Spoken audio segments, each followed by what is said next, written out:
अब हम next question देखते हैं एग्जाम्पल 2.3। एग्जाम्पल 2.3 है figure 2.8 A and B shows the field lines of a positive and negative point charges respectively। ये positive charge है और देख सकते हैं हम इसकी फील्ड लाइंस बाहर की तरफ निकल रही है, और ये निगेटिव चार्ज है, दोनों के दोनों पॉइंट चार्ज और इसकी फील्ड लाइंस अंदर की तरफ आ रही है। ये दोनों के दोनों चार्जेस आइसोलेटेड है, मतलब नजदीक नहीं रखे हैं, फिगर में दिखाए जरूर है मगर ये काफी दूर दूर है, आइसोलेटेड है।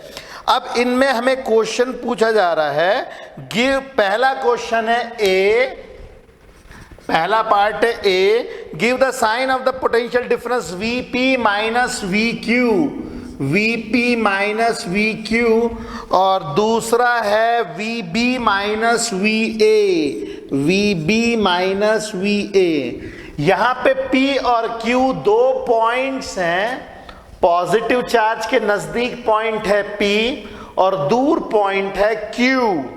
वहीं पे निगेटिव चार्ज के नजदीक पॉइंट है A और थोड़ा सा दूर है B।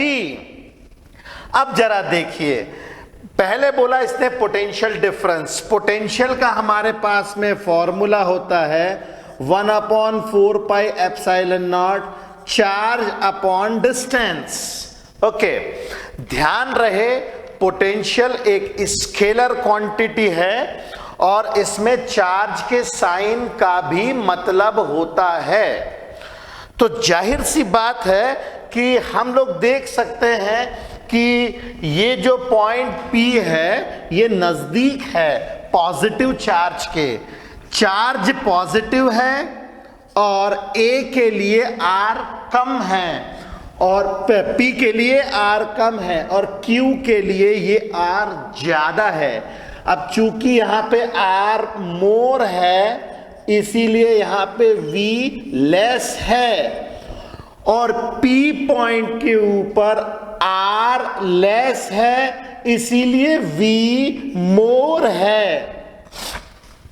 तो यदि हम लोग Vp माइनस VQ करें तो यहां पे V पोटेंशियल ज्यादा है, P पे ज्यादा है और Q पे कम है। यहां पे पोटेंशियल ज्यादा है, माइनस Q के ऊपर पोटेंशियल कम है, तो ये आएगा हमारे पास पॉजिटिव। ओके, ये हो गया इसका पहला पार्ट। इसका दूसरा पार्ट VB माइनस VA।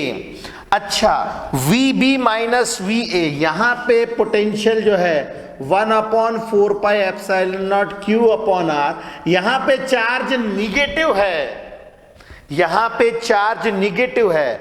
अब यहां पे चूंकि B के ऊपर डिस्टेंस ज्यादा है, डिस्टेंस ज्यादा होने के कारण V की वैल्यू कम आएगी, यहां पे R मोर है तो यहां पे V का जो मैग्नीट्यूड आएगा, V का जो मैग्नीट्यूड आएगा वो कम आएगा मगर निगेटिव में कम आएगा।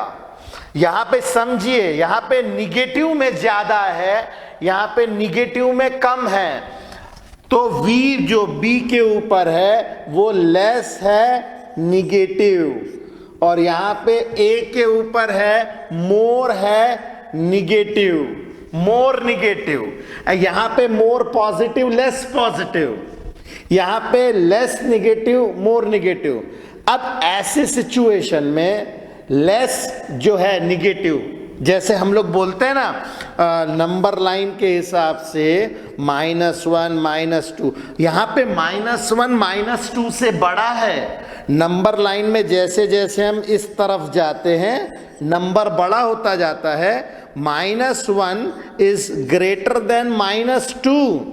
तो ठीक उसी तरीके से यह जो है ये छोटा निगेटिव है इसीलिए ये मोर है और ये लेस है, क्योंकि ये बड़ा निगेटिव है। -2 बड़ा होता है, बड़ा निगेटिव छोटे निगेटिव से हमेशा छोटा होता है, तो ये भी हमारे पास में आएगा पॉजिटिव। ओके, तो पहले पार्ट के हिसाब से हम लोगों ने ये देख लिया है कि पोटेंशियल जो पॉजिटिव चार्ज के नजदीक होता है वो ज्यादा होती है और दूर कम होती है। वहीं पे निगेटिव चार्ज, क्योंकि मैग्नीट्यूड इसका निगेटिव है, तो नजदीक में इसकी पोटेंशियल कम होती है और दूर इसकी पोटेंशियल जो है वो ज्यादा होती है।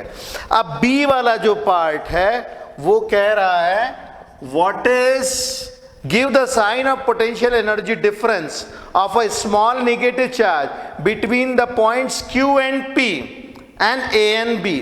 यदि हम निगेटिव चार्ज को, अगर हम निगेटिव चार्ज को इस नजदीक लेकर के आएंगे तो निगेटिव चार्ज डेफिनेटली यहां से यहां पे आएगा, निगेटिव चार्ज अट्रैक्ट होगा और निगेटिव चार्ज अट्रैक्ट होगा इन सच अ वे दैट वो अपनी एनर्जी घटाएगा।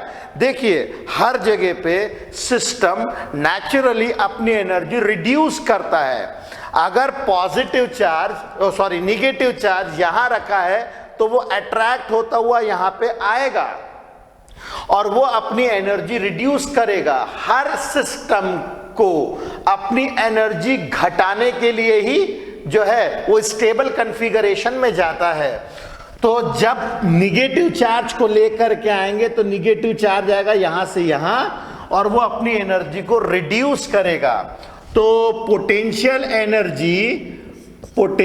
एनर्जी जो Q पे रहेगी वो ज्यादा रहेगी और पोटेंशियल एनर्जी जो P पे रहेगी वो कम रहेगी।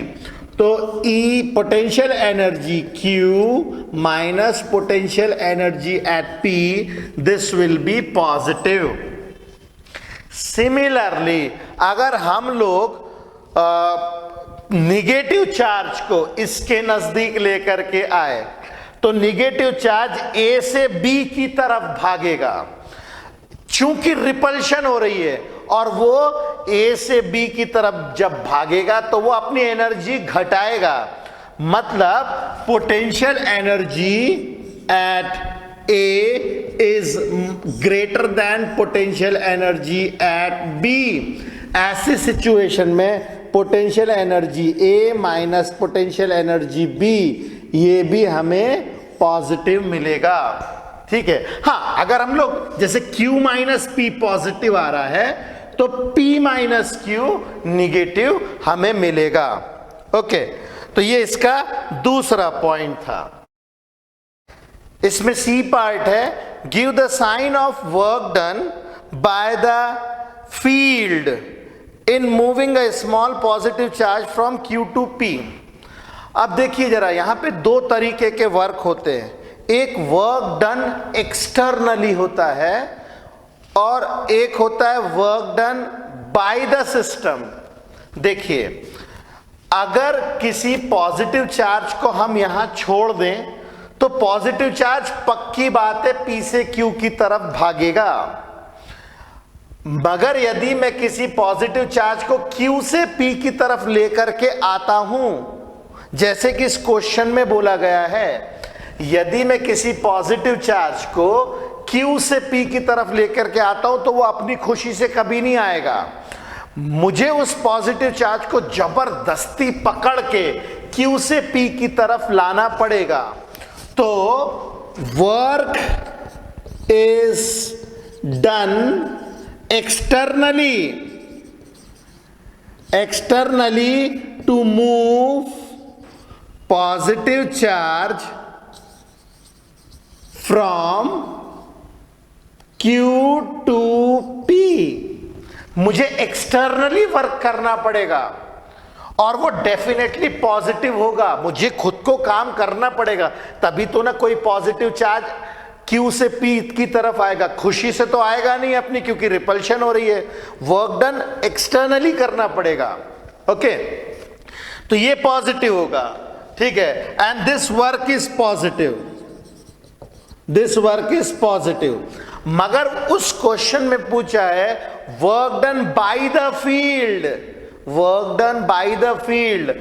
अब चूंकि हम लोग यहां पे लेकर के आ रहे हैं और रिपल्शन है उस डायरेक्शन में, फोर्स लग रहा है उस डायरेक्शन में, डिस्प्लेसमेंट है इस डायरेक्शन में। ओके, तो एक्सटर्नल वर्क होगा पॉजिटिव, मगर work done by field is negative. इसको दो तरीके से समझा जा सकता है।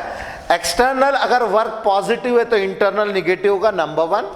दूसरा, इसको फोर्सेस के हिसाब से समझा जा सकता है, क्योंकि मेरा नेचुरल फोर्स इस डायरेक्शन में लग रहा है और मैं चार्ज, पॉजिटिव चार्ज को इस तरफ लेकर के आ रहा हूं, तो इनके बीच में 180 डिग्री का एंगल है और वर्क डन का फॉर्मूला होता है फोर्स डिस्प्लेसमेंट कॉस थीटा।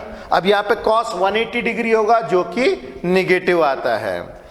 और इसी में डी वाला पार्ट है, give the sign of work done by the external agency, work done by external agency in moving a small negative charge from B to A. अब B से ए external agency work कर रही है। अगर हम negative charge को B से ए लेकर के आएंगे, दैट टू एक्सटर्नली वर्क कर रहा है कोई, तो एक्सटर्नली तो वर्क पॉजिटिव ही होगा ना। तो इसके अंदर में एक्सटर्नल वर्क डन जो होगा वो हमेशा पॉजिटिव होगा, क्योंकि एक्सटर्नली वर्क करना पड़ेगा। नेचुरली निगेटिव चार्ज इस निगेटिव चार्ज को ए से बी की तरफ भगा रहा है, ठीक है, वो तो बिल्कुल बिल्कुल पॉजिटिव वर्क होगा, क्योंकि फोर्स भी इस तरफ और डिस्प्लेसमेंट भी इस तरफ। मगर हमें ये बोला गया है कि निगेटिव चार्ज को बी से ए की तरफ लेकर के जाओ, तो जब बी से ए कर की तरफ निगेटिव चार्ज लेकर के जाएंगे हम लोग, तो इसमें रिपल्शन होगी और हमें एक्सटर्नली वर्क करना पड़ेगा, ठीक है।